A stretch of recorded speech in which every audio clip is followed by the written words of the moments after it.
Tadi ada pertanyaan dari saudara kami, siapa? Kok katanya Ustadz, mana tadi yang bertanya? Katanya Ustadz, semakin kesini semakin parah keadaan umat. Tapi kok kenyataannya pengajian-pengajian makin rame, tahfiz Quran semakin diminati dan segala macamnya. Mana yang bertanya tadi? Nah jawabannya begini, bukankah menjelang dekatnya Dajjal keluar, kata Rasulullah SAW, umat ini terbelah menjadi dua. Mukmin yang semakin kuat imannya, nah itu yang dimaksud. Mukmin semakin kuat imannya, makin banyak tantangan, makin serem gesekan yang dihadapi oleh umat. Orang yang beriman akan semakin mengkilat imannya, akan semakin mengkilau, akan semakin nampakkan jati diri imannya, dan makin gak ragu-ragu dalam mengamalkan Islam. Ini dia kenyataannya. Betapa banyak sekarang di seluruh provinsi se-Indonesia berbujamuran tahfiz Quran muncul. Sekolah-sekolah pesantren mulai diminati, malah sekarang udah mulai nggak bisa nampung murid, Pak. Ya, termasuk daerah kami, ya. Jadi itu dari pagi sampai sore. Jadi yang kita didik bukan hanya anaknya saja, orang tuanya pun ikut kita didik. Subhanallah, perubahan banyak, sangat banyak perubahan. Banyak orang tua yang masih malas sholat jadi kuat sholatnya. Dan ini yang macam ini banyak bermunculan sekarang. Di Payakumbuh juga seperti itu, di Bukit Tinggi, di mana-mana. Masya Allah, saya lihat fenomena ini juga hebat di Jakarta dan sekitarnya. Ya, banyak orang tua udah nggak peduli anaknya ke depan itu mau jadi apa, yang penting agamanya kuat, betul tidak? Ke depan itu dia punya ijazah, dia punya gelar, itu udah nggak penting bagi orang tua sekarang. Yang penting anaknya selamat, akidahnya bagus, ibadahnya keren. Ya, ini sudah menjadi karakter orang tua beriman akhir zaman ini. Jadi ada sebuah kabar baik, insya Allah.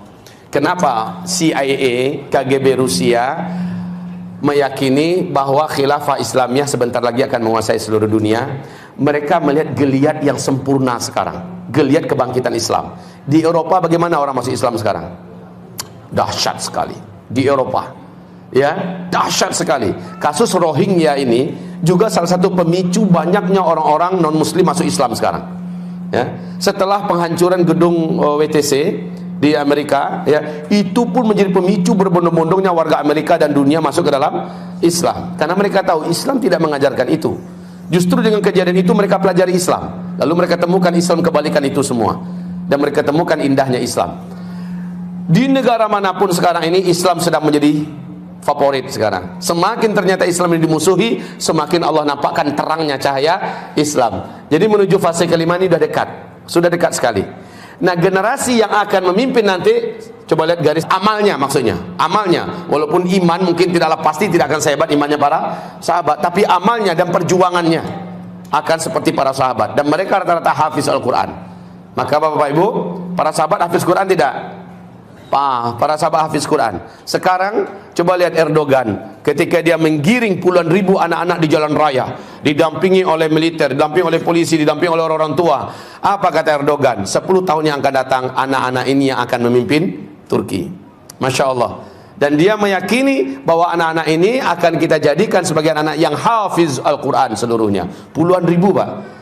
Kalau Turki seperti itu, negara yang langsung menolong. Kalau Indonesia, negara nggak ikut-ikutan, nolong tahfiz Quran nggak ikut-ikutan.